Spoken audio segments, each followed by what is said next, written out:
Greetings from Las Vegas. It's your girl, and we are here for another edition of the Vlog Tit Talks with yours truly, Sony of Sin City. Hope you're well. Hope everything's been going great for you. We are in the midst of the holidays, so hopefully that's everything that you want it to be. And I wanted to use this video just to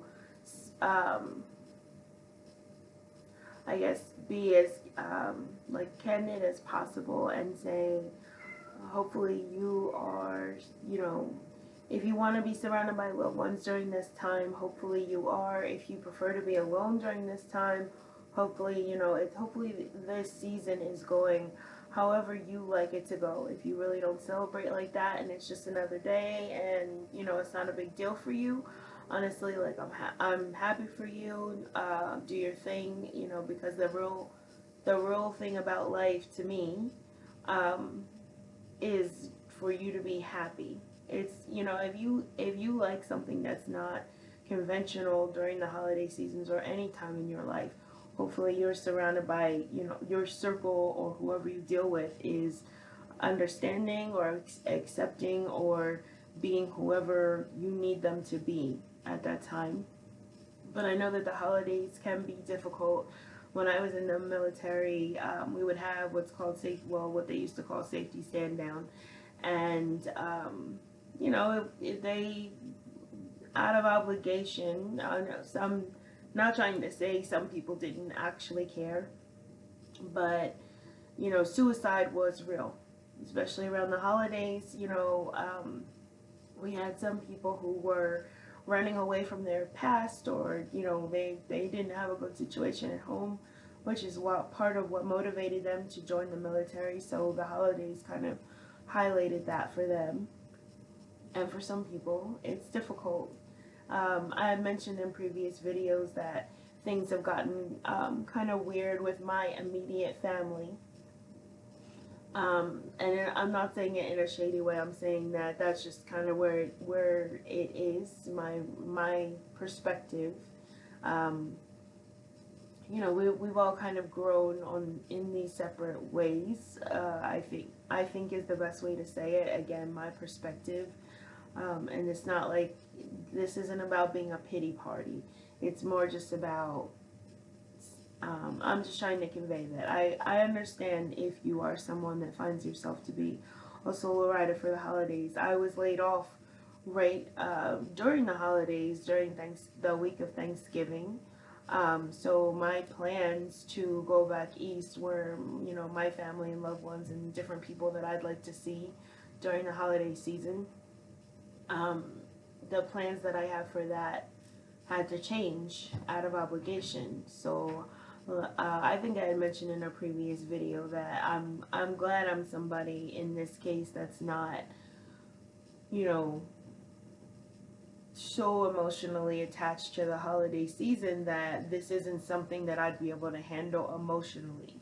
That's just my form of gratitude, or changing poison into medicine, as far as simply just not having the means the way I thought I would to be able to go back east for a little while for the holiday, and on my own dime. That was important to me, to go back on my own dime, to be able to support myself in a hotel and not have any expectations of what I think anybody should do because they're family and stuff like that. That was kind of the page I wanted to go back on.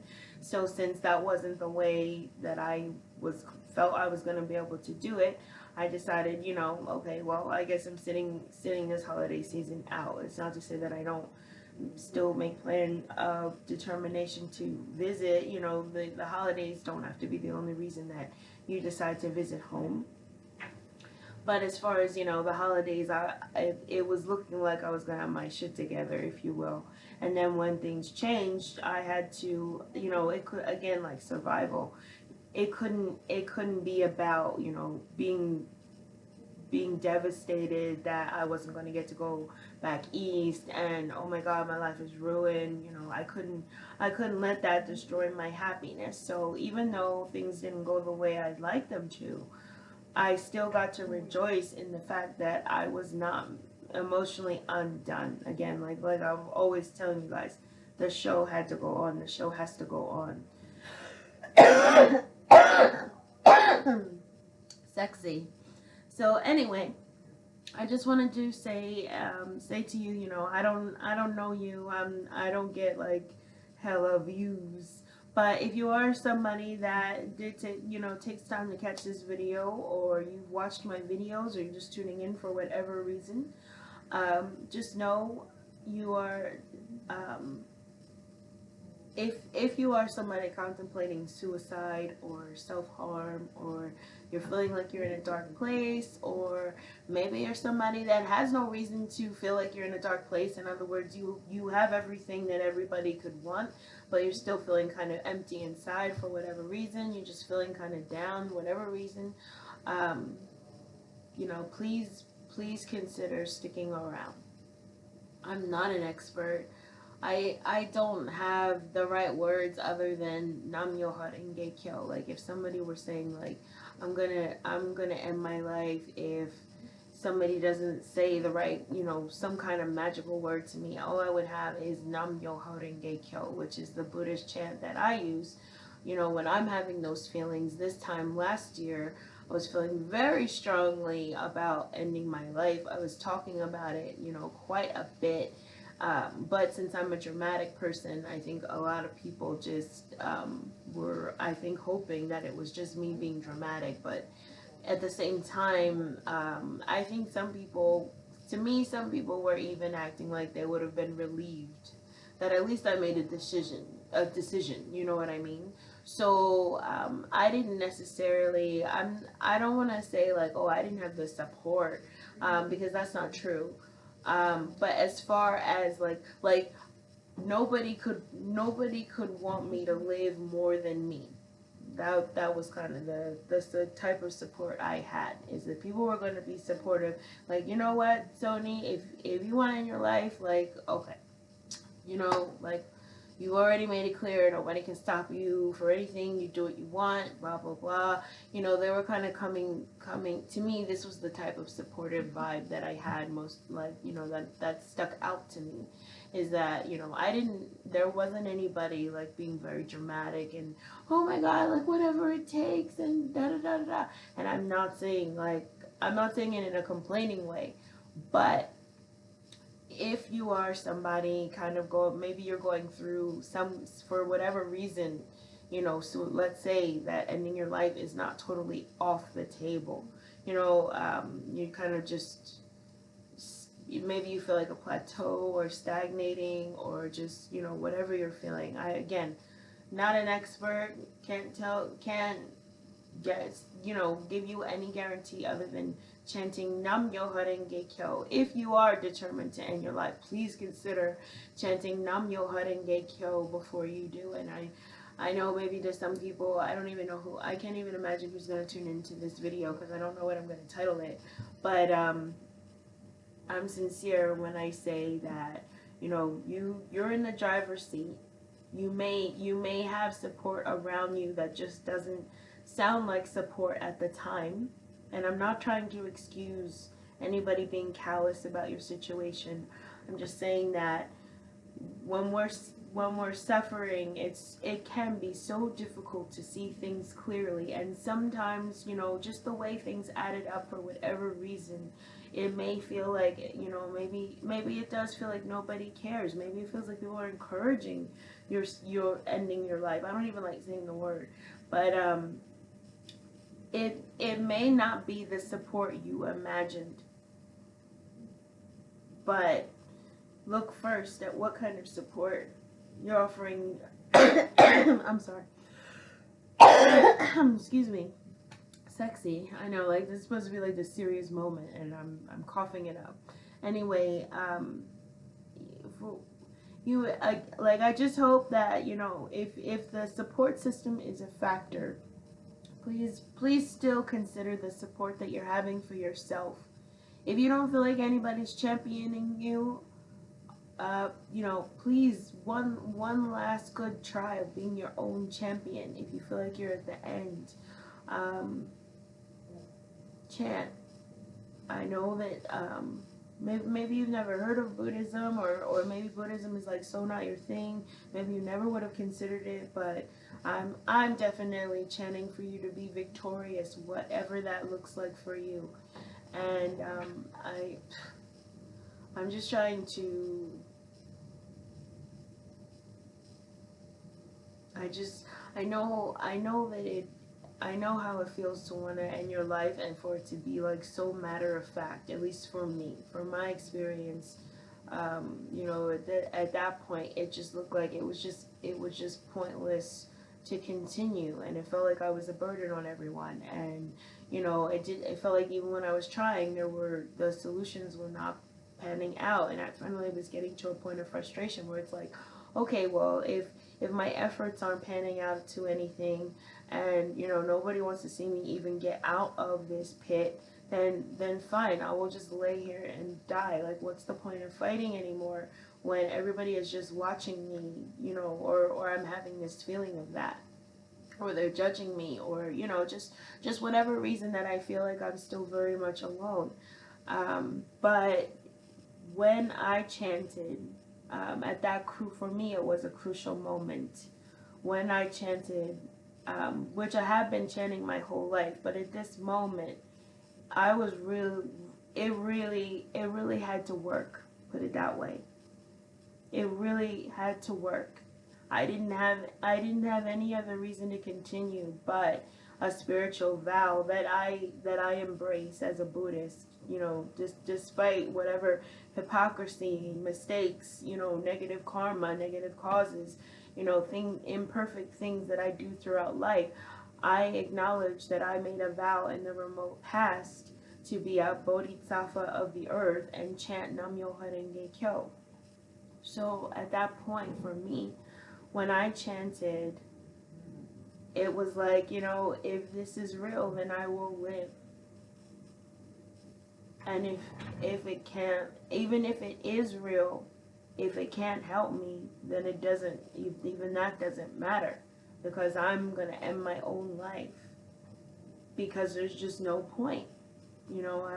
I feel like I've done so many things and I don't have anything to show for it. More than maybe what the average citizen even does anymore. What more? Graduated from high school, didn't catch a baby. I mean, there were women, there were girls in high school that were pregnant and still getting straight A's. I mean, they had that kind of support system, so I'm not hating on it. I'm just saying, as far as like, I didn't want any children, so I didn't have any. I went into the military, so I did the military thing. I went and got my degree. I volunteered hardcore for, the organization of my choice. I tried to go into business for myself. I moved out on my own. I did everything that I felt like, you were supposed to do as an adult. And I still ended up, putting myself on Skid Row because of whatever things that I had not worked on, or that still needed work, or just additional karma. Like, it doesn't even matter. But at that point, when I challenged my karma, it was so deep that I almost I almost ended my own life, because it was like, well, if I can't bounce back after having done all this, and I still end up suffering and almost homeless and wondering what I'm going to do, and burning all these bridges and just making things worse when I'm trying to make things better, or my own selfish moments along the way, or moments of weakness, in the face of adversity, moments of weakness during the war. If I cannot amount to anything because of this, then, or despite all this or whatever, then fine, just end it. I'm not having a great time. To me, at that point, life was a lot like musical chairs, and as a kid, I hated that game. To me, even as a kid, it was a bunch of kids, and it almost, to me, I was always wondering if it was like just entertainment for the adults, because they knew that there weren't going to be enough chairs. Like, we were young, and I'm not sure all the kids always knew that there weren't going to be enough chairs. Like, maybe they always did, but everyone was fighting over these chairs with such passion, and I would almost get scolded sometimes. This is back in the old days, but I would almost get scolded for not wanting to like make a fool of myself and fight with these kids over the chairs, and like it was all funny to them, and I was like mortified. I was like horrified, like, oh, you want us to fight over chairs? Like, we already know there's not enough chairs. Like, why would we fight over the chairs that we know it's not enough? And when the music stops, we're all, like, I would get so much anxiety too, because these kids were, even though I was the same age as them, I just knew they had kid germs, and I didn't really like being touched. I know I sound snobby AF, bougie AF, but I was like 5, so maybe past lives are real, because where was I carrying on this like don't touch me attitude? That's right. I've been a mean girl from a young age, not that there's anything to be proud of, but just saying, maybe sometimes it's inherent. I don't know. But anyway, so, right, to me, musical chairs was like just not the business, even though other kids loved a chance to be like, scrapping with each other over these chairs. And, I would just like want to go limp like until it was over. Like, just please, I don't even care. We know there's not enough chairs. I don't want these chairs more than you all want to fight with each other over the chairs. Like, to me, it just made no sense. It was barbaric. Like even at 5 years old, I was like looking at this game like, you want us to like scratch each other's eyes out for a chance to sit in the chairs when we know it's already a rigged game. Like, there's just not. And win what? What did we win? A seat? I don't know, man. Like, again, this was my perspective at 5. So, judge me, whatever. I could get shading me as an adult, but I was thinking this at 5.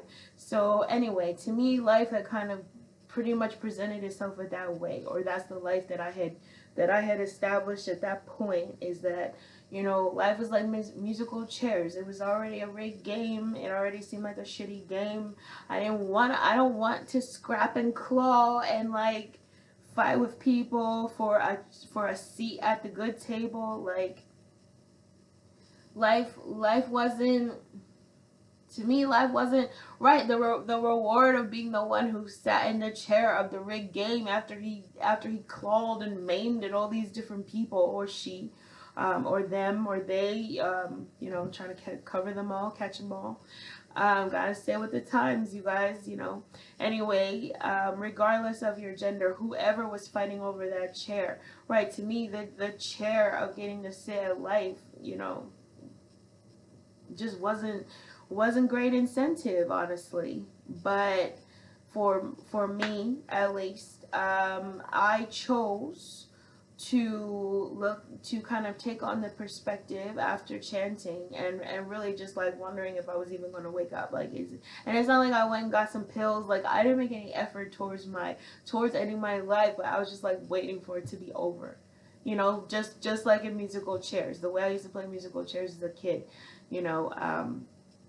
I would just be waiting for it to be over. I would hope that they wouldn't notice that I wasn't like it's probably not that funny, but right, like when they played the little obnoxious music, and we'd be like going around the chairs, because they would like back in the day, like they would make you play. So you had to get, like they had a bunch of these chairs, sometimes they have a table in the middle, but most of the time it's just like chairs arranged, and you knew there weren't enough chairs. Like and sometimes they would start out with enough chairs, but sometimes they would already have like at least one less chair. Like, to them, I swear it was just entertaining to them, and I was like Gladiator at the beginning when he already lost everything, but I'm only 5, like the drama.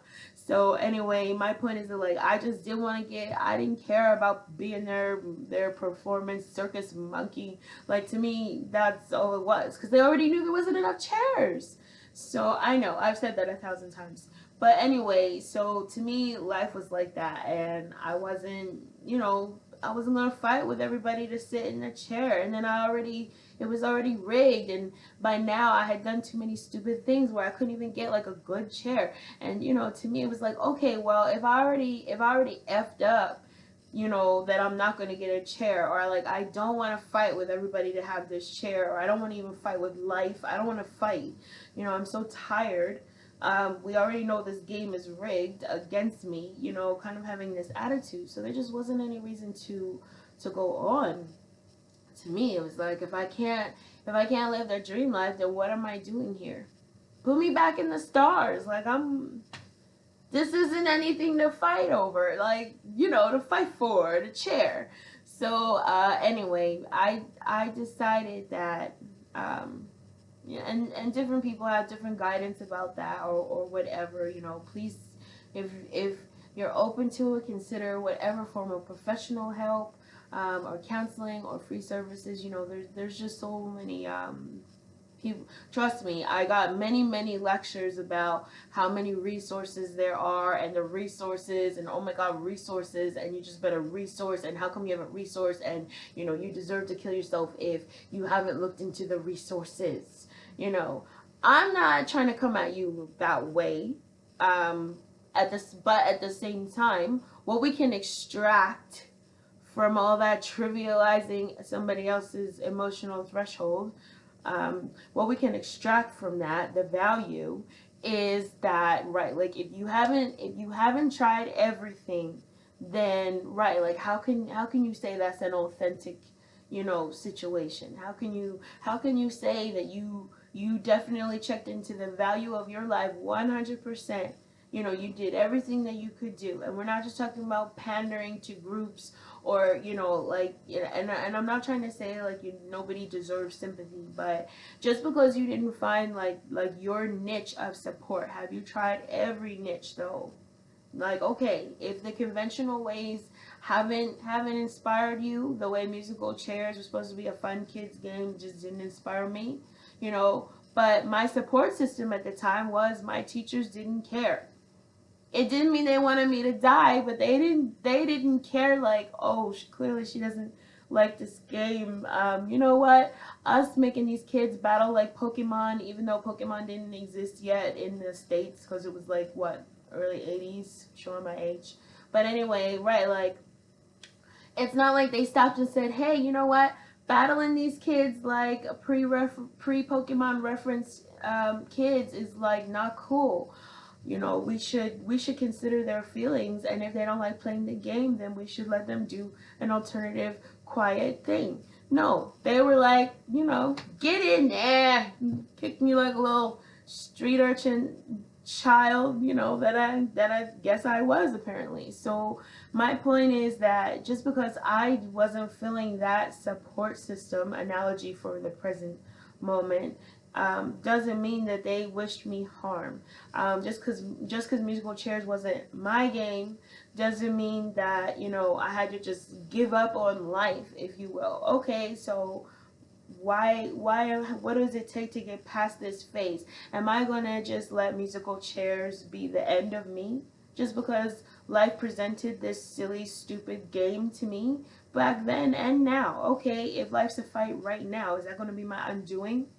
You know, even when life presented me the musical chairs game that I didn't like, okay, was I just gonna quit life because at this part of kindergarten I have to play this game that is just like so barbaric and not even about us? It's really just to make our teachers laugh, you know?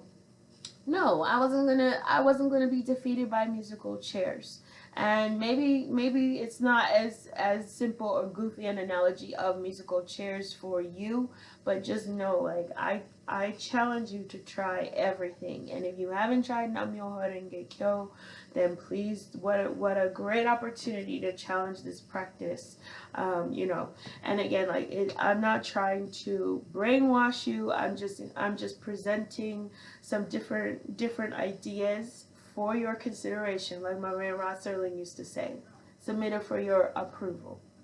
So anyway, I feel like that's a good, you know, rant and rave enough about please don't end your life during the holidays. That's ultimately what I'm trying to say. You know, you're valued. If you catch this video and you feel like talking to me would extend your stay on this planet at least even another day, week, whatever, reach out to me. You know, you can reach out to me. We have this messenger or comments, or, you know, just however you think is best. Once I get the message, I'm more than happy to respond on matters, just related to support. And, because sometimes even just, saying hi or whatever can make a difference. At least, for me, that has happened. No, I don't think that I have something on you. I don't think I'm better than you. I don't think that I know more about somebody ending their life than you do. I'm just saying that I'm somebody that had those feelings. And if you haven't, hopefully you will try everything that you can try. Maybe take a reevaluate your support system or the type of support system you have. Do you have a teachers making kids play musical chairs type of support system? Okay, maybe that's not your thing, but let's at least appreciate that they would watch you to make sure you didn't die or whatever like that. And since that's what we're talking about now, the holidays, self-worth. Nobody can want your life more than you do. But just know that if you do hang in there, like I'm chanting and rooting for you to get through that and not be defeated by whatever the current obstacle is that may have you feeling like that's what you need to do. So, again, nobody can tell you what to do. Nobody can control you. But I'm rooting for your victory. And I challenge you to at least try everything that you can try, including Nam Myoho Renge Kyo, if you so choose, with respect to your faith, or your personal spiritual comfort. I'm not trying to make you do anything. I'm just saying, I don't know you, but I value your life at least enough to present it to you to say, try it. If you haven't tried everything, let's challenge valuing our lives. See, like I was saying, I was telling my friends, it's not pity, it's petty. If I have to challenge myself not to want to end my life just because I don't want to play musical chairs, then damn it, you will too. We will all be here trying to keep ourselves from ending each other's lives if that's what it takes. I'm not ashamed. I won't be ashamed of you. It's not pity, it's petty. Because your girl is like, hey, if I have to fight for a reason to value my life, there are some people that may look at your life and say, yeah, if I were you, I would not see the value of my life. Maybe there are people who say, I see your life and I wish I had that life. I'm not saying you should. I'm just saying, like, for me, for example, I meet people that have everything and they're unhappy, and I'm like, oh my God, like, what I wouldn't give for your bank account on any given day. Not that it's all about, that's what it's all about, but I'm just saying, they have all the needs that stress me out taken care of. They get to do whatever they want kind of stuff, and they're still not happy because of some other karma stuff that they have to deal with. And I'm like, thank goodness you're in the surroundings that you can just devote your time to getting to the bottom of whatever makes you unhappy. But I also don't have the right to discredit their feelings or trivialize their feelings and say, oh, you have everything, what's your problem? That's not a real problem, which I've been guilty of. So don't come for me. Like, if you're friends with me IRL, then right, like I'm acknowledging that, so chill. But my point is that, right, like, I agree that it's not good to trivialize anybody's feelings. Of course, right, we use your own internal compass if somebody's just being dramatic or whatever, but does that obligate you to, like, shine the interrogation light on them, or, you Inspector Gadgeted them, like, oh yeah, got you, like, you are exposed, as far as your drama. Right, if somebody says they feel that way, regardless of if we think that's a reason to feel that way, you don't have to coddle them if that's not your style. But right, like, how can we still be a good friend? Okay, why am I only bringing out the drama queen in you and not the Buddha in you? If they're coming to you with that, if you're faced with that, that's what I'm trying to say. So I ended up on another, like, 3-minute tangent. I was going to end like 3 minutes ago. But I mean it, that your life is valuable. My life is valuable. We are going to stick around on this planet and discover the value of our lives once and for all for eternity. I really appreciate you tuning in. Like I said, please continue to have a wonderful, safe holiday, whatever that means for you. Like for my own personal thing, the depression is real. I've tried to sit down and record so many times, and I just was finding different reasons to detour, and then I just couldn't get it together as far as to get on camera with you guys. But I appreciate you tuning in. And please, like I said, have a great rest of the holiday and continue on into the new year. Nam yo harenge kyo.